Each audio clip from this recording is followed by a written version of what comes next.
Good morning students. हम लोग emergence of sociology समाजशास्त्र के उद्भव पर चर्चा कर रहे थे और इस संदर्भ में जब हम बात करते हैं समाजशास्त्र के एक विज्ञान के रूप में विकसित होने की, तो संस्थागत रूप से ये ज़्यादा पुराना विषय नहीं है। लगभग 180 साल ही हुए हैं इसके उद्भव के। हालांकि समाज के बारे में बहुत विचार व्यक्त किए गए थे, लेकिन मैकाइवर और पेज का कहना है कि विज्ञान परिवार में क्रमबद्ध ज्ञान की शाखा के रूप में समाजशास्त्र एक अलग नाम और स्थान सहित शताब्दियों पुराना नहीं है, लेकिन सिर्फ दशाब्दियों पुराना ही है।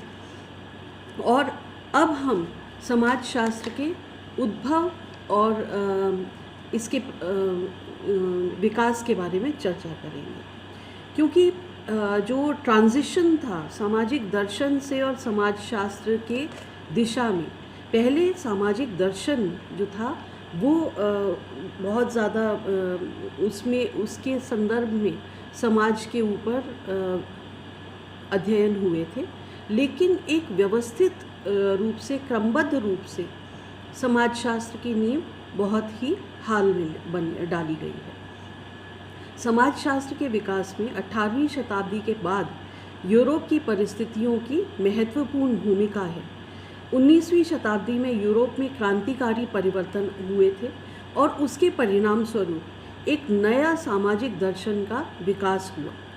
इसी सामाजिक दर्शन को समाजशास्त्र का विकास की आधारशिला मानते हैं, और यूरोप में सामाजिक दर्शन को विकसित करने के लिए जो परिस्थितियाँ ज़रूरी थी, वो उनमें से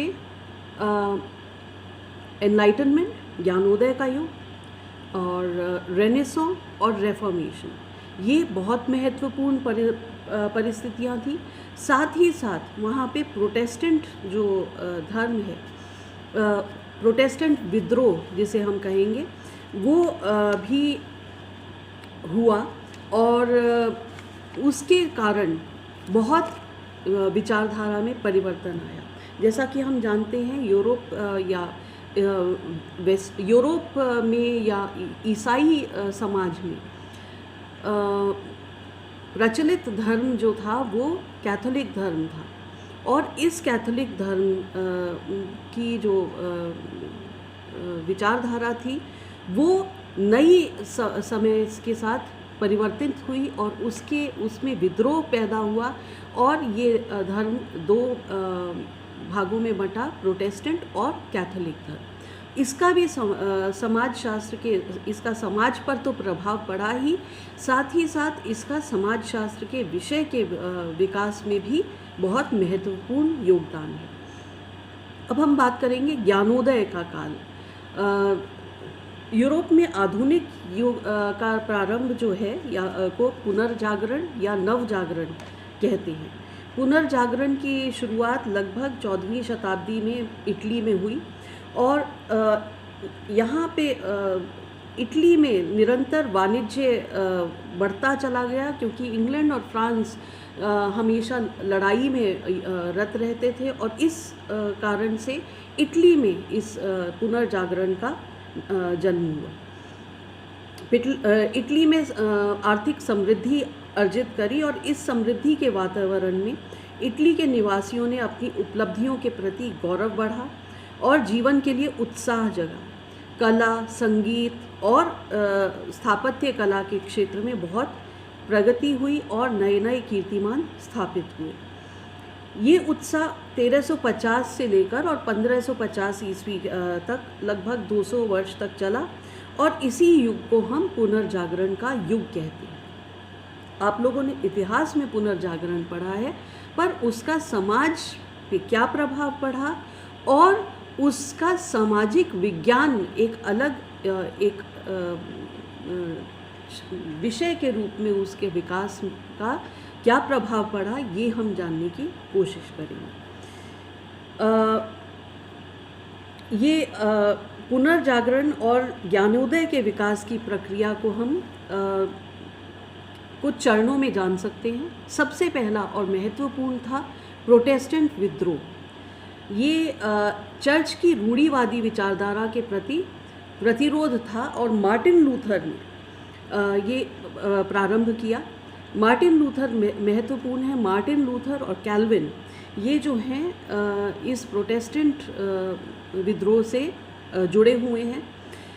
1517 में 31 अक्टूबर को इन्होंने जो मार्टिन लूथर थे, ये एक ईसाई सन्यासी थे और साथ ही साथ विटनबर्ग विश्वविद्यालय में प्रोफेसर भी थे। इन्होंने चर्च के दरवाजे पर एक नोटिस टांग दिया जिसमें 95 नियमों की चर्चा करी। अब ये महत्वपूर्ण इसलिए है क्योंकि जो पहले जो कैथोलिक धर्म था वो पोप के अंडर आता था और पोप का जो कंट्रोल था वो न सिर्फ व्यक्ति के जीवन पे था बल्कि राज्य के स्तर पर भी बहुत ज़्यादा कड़ा था। और इसलिए व्यक्ति और राज्य कुछ भी पोप के विरुद्ध या धर्म के विरुद्ध कोई भी कार्य नहीं कर सकते थे। अब इन नियमों में जो मार्टिन लूथर ने कहे, उन्होंने कहा कि चर्च के सत्ता सोपान और पोप की सत्ता को उन्होंने अस्वीकार किया। उनका कहना था कि ईश्वर निष्ठुर जज नहीं है। जो कि कैथोलिक धर्म जो है वो पाप और पुण्य की अवधारणा बहुत ज़्यादा उस पर चर्चा करता है और वो मानता है कि हमें इस जीवन में जिस जगह पे हम पैदा हुए हैं वो हमारे जो पाप हैं उनसे छुटकारा पाने के लिए हमें जो जीवन मिला है उसमें हमें कार्य करना चाहिए। जबकि मार्टिन लूथर ने कहा कि नहीं, हमें ईश्वर और मनुष्य के बीच में हमें किसी की भी मध्यस्थता की ज़रूरत नहीं है और व्यक्ति स्वयं ही ईश्वर से वार्तालाप कर सकता है। और इस संदर्भ में ये भी जानना बहुत महत्वपूर्ण है कि इसी दौरान छापा खाने का भी आविष्कार हुआ और इस कारण से, क्योंकि जो पुस्तकें, जो धार्मिक पुस्तकें अभी तक जो चर्च के कंट्रोल में रहती थी, जिन्हें सभी सामान्य जन जिनके पास उनका एक्सेस नहीं था, अब वो सामान्य लोगों के पास पहुंची और लोग खुद अध्ययन कर पाते थे कि बाइबल में क्या लिखा हुआ है और बाइबल के अनुसार वो अपनी जीवन शैली चला सकते थे। मार्टिन लूथर का कहना था कि ईश्वर एक निष्ठुर जज नहीं है जो निस्सहाय आत्माओं को उनके पाप और के अनुपात में दंड देता है, बल्कि वो तो न्याय और प्रेम की मूर्ति है। जो मनुष्य को बचाना चाहता है वो दयालु ईश्वर है। इससे पहले पादरी लोग धन को लेकर मनुष्य के द्वारा पाप की स्वीकारोक्ति के बाद क्षमा बेचते रहे थे, लेकिन लूथर ने इस प्रथा की आलोचना करी और उनका कहना था कि प्रत्येक व्यक्ति अपने विश्वास के सहारे ही मुक्ति प्राप्त कर सकता है। वह खुद ही पुरोहित है और ईसा और बाइबल में विश्वास ही उसको मुक्ति के लिए काफ़ी है। मानव को अपने व्यवसाय में नियम पूर्वक विश्वास करना चाहिए। वो कहते हैं कि हमें ईश्वरीय जो सत्ता है, हम स्वर्ग की कल्पना ना करें बल्कि पृथ्वी पर ही स्वर्ग लाने की कोशिश करें। पृथ्वी पर स्वर्ग कैसे लाएंगे? जब हम ज़्यादा श्रम करेंगे, ज़्यादा उत्पादन करेंगे। जो सुख सुविधाएं हम स्वर्ग में कल्पना करते हैं, स्वर्ग में हम कल्पना करते हैं बहुत ऐशो आराम हो, ये सब हो, उस काल में बहुत ही कठिन जीवन था और इसलिए वो कहते हैं कि हमें पृथ्वी पर ही इतना श्रम करना चाहिए कि हम पृथ्वी पर ही स्वर्ग का निर्माण कर सकें। वो कहते हैं कि मानव को अपने व्यवसाय में नियम पूर्वक और विश्वास से लगे रहना चाहिए। पादरी को आदर्श मार्गदर्शन करना चाहिए। मुक्ति ईश्वर और विश्वास करने वालों के बीच सीधा मामला है, पादरी को उसमें नहीं आना चाहिए बीच में। राजा चर्च के प्रशासन से मुक्त हो, ये चीज़ आप लोगों ने इंग्लैंड के इतिहास में भी पढ़ी होगी। क्योंकि इंग्लैंड, फ्रांस, ये जर्मनी, ये सब जो थे वो पोप के अधीन आते थे और राजा कुछ भी अपने स्वतंत्र रूप से कोई भी निर्णय नहीं ले सकते थे। इसलिए राजा को वो कहते हैं कि चर्च के प्रशासन से मुक्त होना चाहिए। उसकी राजा की एक निजी सत्ता होनी चाहिए और कार्य क्षेत्र होना चाहिए और उसे एक क्रिश्चियन, एक आदर्श क्रिश्चियन के रूप में शासन करना चाहिए। लूथर के जो ये विचार थे, उन्होंने एक बौद्धिक क्रांति पैदा करी और जर्मनी में अनेक राजा इनके समर्थक हुए, लेकिन कैथोलिक चर्च और पोप इसके विरोध में आए।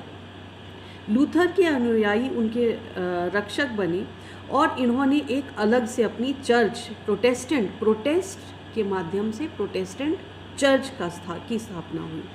प्रोटेस्टेंट एक अलग समुदाय विकसित हुआ और इस विकास में योगदान का श्रेय हम जॉन कैल्विन को भी दे सकते हैं, जिन्होंने कहा कि मनुष्यों, तुम अपने कामों से जाने जाओगे, इसलिए तुम आदर्श जीवन के लिए चुने गए हो।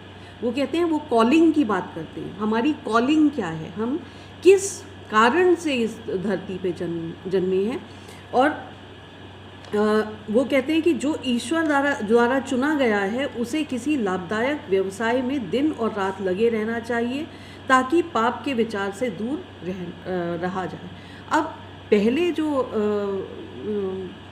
पाप और पुण्य की अवधारणा थी, उसमें जो व्यक्ति गरीब पैदा हुआ होता था उसे यही कहा जाता था कि आप गरीब, अपने पापों की वजह से आप गरीब हो और अगर आप ये ईश्वरीय सत्ता को आप स्वीकार करो और इसमें कोई भी परिवर्तन नहीं आ सकता है। जबकि ये पहली बार कैल्विन और लूथर पहली बार कह रहे थे कि हमें ईश्वर ने यहाँ पे धरती पर स्वर्ग बनाने के लिए भेजा है और हमें अपनी कॉलिंग के अनुसार हमें मेहनत करनी चाहिए, ईमानदारी से काम करना चाहिए और ज़्यादा से ज़्यादा अपना विकास करना चाहिए। उसी से समाज का भी विकास होगा और हम अपनी स्थिति को सुधार सकेंगे। ये स्थिति में सुधार की जो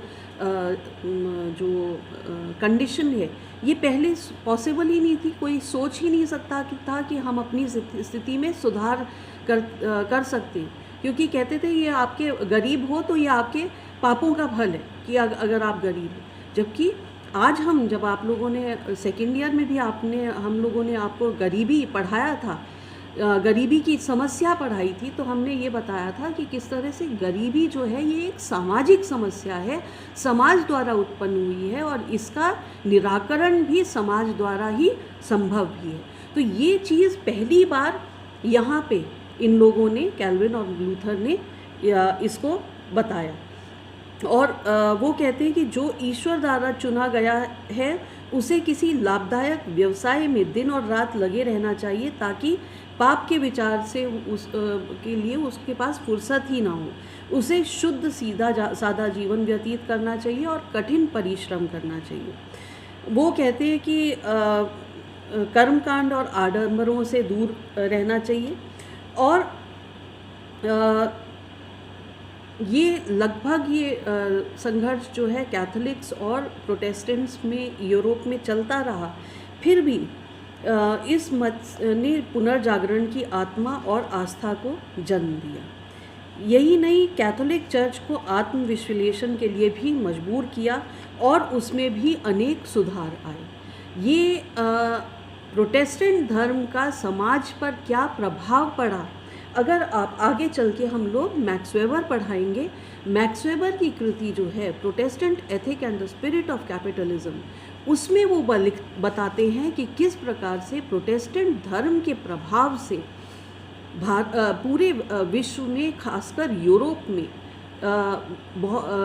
जो औद्योगिक क्रांति आई या जो वैज्ञानिक क्रांति आई, उसका मूल कारण प्रोटेस्टेंट धर्म था। उन्होंने 6 धर्मों का तुलनात्मक अध्ययन किया, जिसमें हिंदू धर्म भी है, ईसाई धर्म भी है, मुस्लिम धर्म भी है, कन्फ्यूशियन धर्म भी है। और इन 6 धर्मों का तुलनात्मक अध्ययन करने के बाद उन्होंने पाया कि किस तरह से प्रोटेस्टेंट धर्म के आचार संहिता, जो कि अभी बता रहे हैं कि परिश्रम पर बल, अपने ऊपर जो आत्मविश्वास और परिवर्तन लाने की जो प्रक्रिया है, तो इन सब ये आचार संहिता जो प्रोटेस्टेंट धर्म ने जिसकी नींव रखी, उसके कारण से ही पूंजीवाद विकसित हुआ यूरोप में, और अन्य देशों में ये विकसित नहीं हो पाया। दूसरी है वैज्ञानिक क्रांति, यानी कि साइंटिफिक रेवोल्यूशन। ये 17वीं शताब्दी में वैज्ञानिक तर्कवाद जो है वो पनपा, और 18वीं शताब्दी में ये और ज़्यादा बढ़ा। ये वैज्ञानिक क्रांति लगभग 200 वर्ष के पुनर्जागरण का स्वाभाविक परिणाम थी, और पुनर्जागरण ने मानव चिंता को लौकिक संसार की ओर मोड़ दिया। चर्च के प्रभावों का ह्रास हुआ और नई दुनिया की खोज की प्रेरणा दी गई। 17वीं शताब्दी में जो टेक्निक जो यूज़ करी जाती थी घटनाओं के अध्ययन में, निगमनात्मक यानी कि डिडक्टिव टेक्निक प्रयोग की जाती थी, और संसार और मानव के संबंध में कुछ आधारभूत नियम को स्वयं सिद्ध मानकर उनके संदर्भ में ही घटनाओं का स्पष्टीकरण किया जाता था। इसका मतलब ये है कि चर्च या बाइबल में जो और वही ज्ञान जो केवल मात्र पोप या पादरी के पास है, उसी के संदर्भ में सामान्य जीवन में निगमनात्मक तरीके से जो चीज़ हमारे धार्मिक ग्रंथों में लिखी गई है उसके आधार पर सारे सत्य बताए जाते थे। लेकिन धीरे धीरे इंडक्टिव मेथड यानी कि आगमनात्मक पद्धति, उसका विकास हुआ, जिसमें हम प्रमाणों की खोज करते हैं। और निगमनात्मक पद्धति में प्रमाणों की कोई अर्थ नहीं था, लेकिन 17वीं शताब्दी में तर्क और प्रयोगवाद के ज्ञान की पद्धति के रूप में विकसित हुआ, और तथ्यों के अवलोकन, वर्गीकरण और विश्लेषण के आधार पर सामान्यीकरण के पर पहुंचने की प्रक्रिया वैज्ञानिक अनुसंधान की इंडक्टिव या आगमनात्मक प्रणाली कहलाई गई। जब हम किसी भी तथ्य को सिर्फ गिवन नहीं मान लेते हैं, सिर्फ ये गरीबी है तो है, ये ईश्वर प्रदत्त है, ये ईश्वर ने दी है, ऐसा नहीं है। हम गरीबी को, जब हम लोगों ने सेकेंड ईयर में पढ़ा था, तो हम लोगों ने गरीबी का विश्लेषण किया था, उसका अवलोकन किया था, किस किस प्रकार की गरीबी है, और उसका विश्लेषण, वर्गीकरण करके फिर हमने विश्लेषण किया था, और उसके आधार पर हम सामान्यीकरण पर पहुँचे, और उन सामान्यीकरण का हम किस तरह से नीतियों में उनको लाते हैं, और फिर गरीबी उन्मूलन के कार्यक्रम बनाते हैं। तो ये एक पद्धति है जिससे व्यवस्थित रूप से किसी भी तथ्य के बारे में जानकारी प्राप्त करी जा सकती है। ये पद्धति, इस पद्धति की शुरुआत जो है ये वैज्ञानिक क्रांति के माध्यम से हुई। अब कोपरनिकस ने पहले तो ये कहा था कि जब अवलोकन और प्रयोग के आधार पे उन्होंने 1543 में ये सिद्ध किया था कि सूर्य पृथ्वी के चारों ओर नहीं घूमती, बल्कि पृथ्वी और अन्य ग्रह सूर्य के चारों ओर घूमते हैं। अब ये चीज़ जो है, हमारे जो धार्मिक ग्रंथ हैं ये इस चीज़ को नहीं मानते, तो डिडक्टिव नॉलेज जो था वो इसके विरुद्ध था, और ये साइंटिफिक नॉलेज इस प्रकार की जो आधारभूत नियम है या जो स्वयं सिद्ध जिन्हें मानते थे उनके विरुद्ध कार्य कर रही थी। इसी तरह से गैलीली ने गति के नियमों की स्थापना करी। फिर ये भी पता चला कि पृथ्वी सपाट नहीं है, पृथ्वी गोल है। ये सब वैज्ञानिक आधार पर हुए, पर नए ज्ञान की एक नई पद्धति को स्थापित करने का श्रेय फ्रांसिस बेकन, जो 1561 से और 1626 तक जीवित रहे, उनके पास जाता है। उन्होंने अपनी पुस्तक न्यू ऑरेगन ऑर्गेनन में ज्ञान प्राप्त करने की नई पद्धति को प्रतिपादित किया। उनका कहना था कि किसी भी विद्वान को अपने सभी पूर्व ज्ञान या पूर्वाग्रहों को किसी समस्या के अध्ययन करते समय त्याग देना चाहिए। ये हम लोग जब आपको साइंटिफिक टेक्निक्स जब हम लोगों ने सेकेंड ईयर में सिखाई थी, तब हम ये बात बताते हैं कि किस तरह से हम लोग पूर्वाग्रहों को, किसी भी समाज को समझने के लिए हम उसके बारे में जो हमारे पूर्वाग्रह हैं उन्हें हटा के और तब उनका अध्ययन करते हैं। फर्स्ट ईयर में आपने विवाह की प्रणाली का अध्ययन किया, परिवार की प्रणाली का अध्ययन किया। हम संयुक्त परिवार में रहते हैं, इसका मतलब ये नहीं है कि पूरी दुनिया संयुक्त परिवार में रहती है। हम एकल परिवार में रहते हैं, इसका मतलब ये नहीं है कि एकल परिवार ही बेस्ट परिवार की प्रणाली है। तो परिवार के कितने कितने प्रकार हैं। परिवार मैट्रीलोकल है, पैट्रीलोकल है, मैट्रीलिनियल है, पैट्रीलिनियल है, मैट्रियार्कल है, पैट्रियार्कल है, एवंकुलोकल है। ये सारे जो प्रकार हैं, बहुत तरह तरह के प्रकार हैं। उनको हर एक परिवार के प्रकार का हम उनके बारे में तथ्य एकत्रित करें, फिर एकत्रित तथ्यों को अलग अलग वर्गों में बांटें और वर्गों के आधार पर उनके गुण और दोषों के आधार पर हम उनका विश्लेषण करें।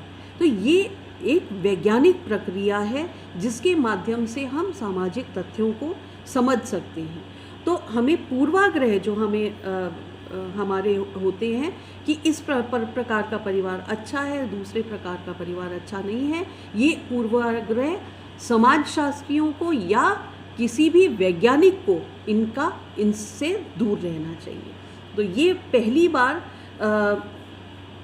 फ्रांसिस बेकन ने ये वैज्ञानिक पद्धति पर बल दिया और उनका कहना था कि विद्वान को अपने सभी पूर्व ज्ञान और पूर्वाग्रहों को किसी भी समस्या के अध्ययन के पहले त्याग देना चाहिए। समस्या के संबंध में प्रत्येक प्रमाण को अलग अलग उसके गुणों के आधार पर अध्ययन करना चाहिए। बेकन की पद्धति रेने डेस्कार्ट ने पूर्ण विकसित करी और वे किसी भी शास्त्र को साक्षी मानने के लिए तैयार नहीं थे। वे उसी में विश्वास करते थे जिसे वे प्रयोग द्वारा सिद्ध करके दिखा सकते थे। तो इनका मानना था कि इस आधार पर सामान्य सत्यों और नियमों की स्थापना की जानी चाहिए। तो यहाँ पे हम धीरे धीरे क्रमबद्ध रूप से तर्क का विकास होते हुए देख रहे हैं। पहले कोई भी तर्क अप्लाई नहीं होता था, क्योंकि जो भी चीज़ गिवन थी हमारे धार्मिक ग्रंथों में, जो भी चीज़ लिखी हुई है उसी को हम अंतिम सत्य मान के चलते थे और उस पर कोई क्वेश्चन नहीं करते थे, उस पर कोई प्रश्न चिन्ह नहीं लगाते थे। ये प्रश्न करना या तर्क करना, बच्चा भी जो होता है वो एक हर बात पे प्रश्न पूछता है। आग से जल क्यों जाएंगे, तो हम उसे कहते हैं छू के देख लो, है ना। छुएगा तो उसे पता चलेगा कि आग गर्म है, उसका हाथ हटेगा। उसने अवलोकन किया, स्वयं अनुभव किया और तर्क के आधार पर उसने देखा कि पिछली बार मैंने आग पे हाथ डाला था तो मैं जला था, इसलिए अगली बार मैं हाथ आग में नहीं डालूंगा। तो ये एक वैज्ञानिक प्रक्रिया, एक बच्चा भी इससे गुजरता है। हम लोग जब तर्क पूछते हैं, आप लोग भी बहुत चीज़ें अपने सामान्य जीवन में अपने दादा दादी या अपने मम्मी पापा से बहुत चीज़ों के बारे में क्वेश्चन करते हो।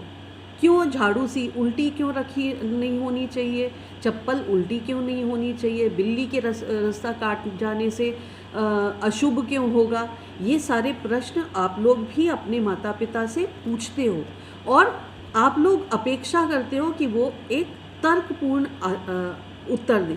अगर वो उत्तर आपको एक्सेप्टेबल होता है तो ये, या आप देखते हो कि ये बिल्कुल सही है, तर्क के आधार पर सही है, तो आप उसे अपनाते हो, नहीं तो आप उसे रिजेक्ट कर देते हो। तो ये वैज्ञानिक तर्कवाद, इसने बहुत सारे आविष्कारों और खोजों को जन्म दिया।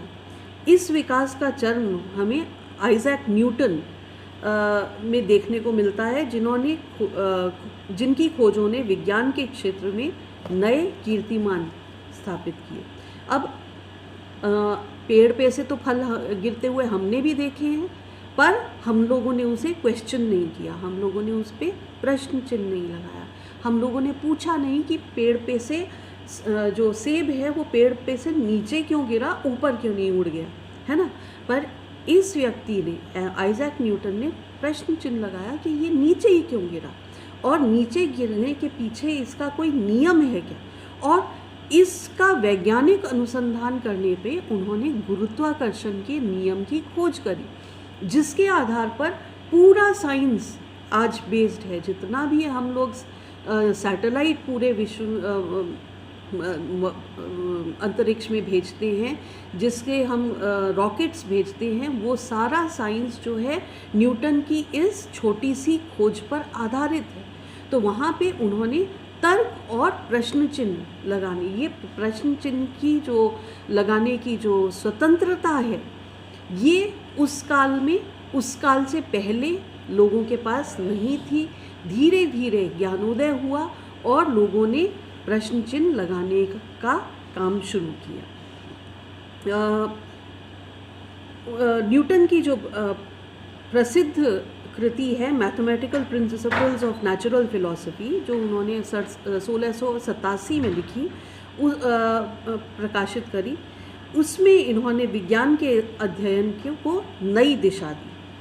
और विज्ञानवाद तब निरंतर प्रगति कर रहा था और उसने मानवीय समाज को क्रांतिकारी ढंग से परिवर्तित कर दिया। इस समय विज्ञानवाद का कितना प्रभाव था, इसका वर्णन मैक्से कहते हैं। वो कहते हैं कि वैज्ञानिक जिज्ञासा सभी सीमाओं को लांघ गई थी और प्रयोग विधि उन सभी के लिए व्यवसाय बन गई थी जो थोड़ा भी विवेकी होने का दावा करते थे। हर एक एजुकेटेड आदमी के घर में एक रसोई में एक प्रयोगशाला हो गई थी और ड्राइंग रूम जो है वो एक म्यूज़ियम में परिवर्तित हो गया था। नए नए तरह की चीज़ों को देखना, परखना, समझना। ये उदाहरण के तौर पर चार्ल्स डार्विन ने जो अपना सिद्धांत दिया, इवोल्यूशन का सिद्धांत, जो बिल्कुल भी धर्म के बिल्कुल विरुद्ध था। डार्विन कहते हैं कि हमारा जो उद्विकास हुआ है वो एक कोशिका से, और पूरा जो मानव है उसके उद्विकास का जो क्रम है वो बहुत लंबी प्रक्रिया से गुजरा है। वो करोड़ों अरबों सालों की लंबी प्रक्रिया से गुजरा है। पहले केवल एक कोशिका थी, फिर उसके बाद पानी में रहने वाले जीव विकसित हुए, फिर उसके बाद ज़मीन पर रेंगने वाले जीव विकसित हुए, फिर ऐसे जीव विकसित हुए जो पानी और ज़मीन पे दोनों में रह सकते थे, फिर उसके बाद ऐसे जीव विकसित हुए जो पेड़ों पर चढ़ते थे, या उड़ने वाले जीव विकसित हुए। इसी तरह से मैमल्स विकसित हुए, और ये प्रक्रिया जो है निरंतर होने के बाद अब हम होमो सेपियंस, जो हम इंसान हैं, वो इस प्रक्रिया के माध्यम से, उद्विकास की प्रक्रिया के माध्यम से आए। ये डार्विन की इवोल्यूशन की थ्योरी क्यों महत्वपूर्ण है, क्योंकि ये बिल्कुल ही धर्म के जो मान्यताएं हैं उनके बिल्कुल विरुद्ध बात करती है। आप किसी भी धर्म को उठा के लेके, धार्मिक पुस्तक को लेके देखें तो धर्म में जो समाज की उत्पत्ति है या मनुष्य की उत्पत्ति है वो ईश्वर द्वारा बताई गई है, कि ईश्वर ने एक दिन में रचना करी, या ईश्वर ने किसी को प्रजापालक बना दिया, ईश्वर ने एक दिन में ये सारी। जबकि वास्तव में अगर हम वैज्ञानिक ढंग से अध्ययन करें तो एक ही दिन की ये कृति नहीं है। हमारी जो पृथ्वी है, या हमारे जो पेड़ पौधे हैं, हमारे जो भी हमारे जानवर हैं, ये एक ही दिन में विकसित नहीं हुए। ये एक उद्विकास की प्रक्रिया क्रमबद्ध रूप से चलती आई। जिसको जो अभी भी चल रही है, ये एक निरंतर प्रक्रिया है जो अभी भी चल रही है और इसका वैज्ञानिक अध्ययन किया जाना चाहिए। तो ये वैज्ञानिकता और तर्कवाद और इसी उद्विकास की जो अवधारणा है उसको हर्बर्ट स्पेंसर ने आगे चलकर सामाजिक उद्विकास पर समाज पर लागू करते हुए सामाजिक उद्विकास की अवधारणा दी। उन्होंने कहा कि समाज भी जिस प्रकार हमारे जीव जो हैं वो उद्विकास की क्रम से जाते हैं, इसी प्रकार समाज भी उद्विकास की प्रक्रिया से गुजरते हैं और सिंपल से यानी कि सरल से सरलतम से और जटिलता ज़्यादा अधिकाधिक जटिलता की ओर जाती रहती। तो ये हमें जो डार्विन का या हर्बर्ट स्पेंसर का जो विचार हैं जिन्होंने आगे चल के डर्कहाइम के विचारों को प्रभावित किया था और डर्कहाइम ने ऑर्गेनिक सॉलिडारिटी और मैकेनिकल सॉलिडारिटी की बात करी है, यानी कि सावयवी और यांत्रिक संश्लिष्टता की बात करी है। उसका आधार यहाँ पे हर्बर्ट स्पेंसर है। हर्बर्ट स्पेंसर का आधार डार्विन है और डार्विन का आधार जो है वो तर्क या ज्ञानोदय, उसका विकास होना है। तो ज्ञानोदय के युग में पुनर्जागरण में 18वीं शताब्दी में इसका और ज़्यादा हमें देखने को मिलता है। और वास्तव में देखें तो ये यूरोप के इतिहास में ज्ञानोदय का युग कहा जाता है या ज्ञान की क्रांति कहा जाता है, वैज्ञानिक क्रांति कहा जाता है। और सामाजिक और राजनीतिक समस्याओं के प्रति यहाँ पे एक नई दृष्टि से विचार किए जाने लगा था, जो कि पहले से चले आ रहे दृष्टिकोण से बिल्कुल ही भिन्न था। इस ज्ञानोदय का प्रारंभ भी फ्रांस में ही हुआ और इसका स्वरूप बौद्धिक आंदोलन के रूप में उभर कर सामने आया। इस आंदोलन के प्रवर्तक बुद्धिजीवियों ने सामाजिक और राजनीतिक चिंतन को नई दिशा प्रदान करी और राष्ट्रों में राज्य क्रांतियों का आधार बन गई। फ्रांस की राज्य क्रांति जो थी, मतलब फ्रेंच रेवोल्यूशन, इसी के कारण हुआ। और इसका अध्ययन करने के लिए कल हम वॉल्टेयर, मोंटेस्क, जॉन लॉक, रूसो, साथ ही साथ जितने भी नए विचारक हैं, हेगल, इनके बारे में हम कल चर्चा करेंगे। आई होप आपको समझ में आया कि क्यों समाज शास्त्र को समझने से पहले हम समाज के विकास का इतिहास और वैज्ञानिक अध्ययन की पद्धति के विकास का इतिहास आपको समझा रहे हैं। Thank you.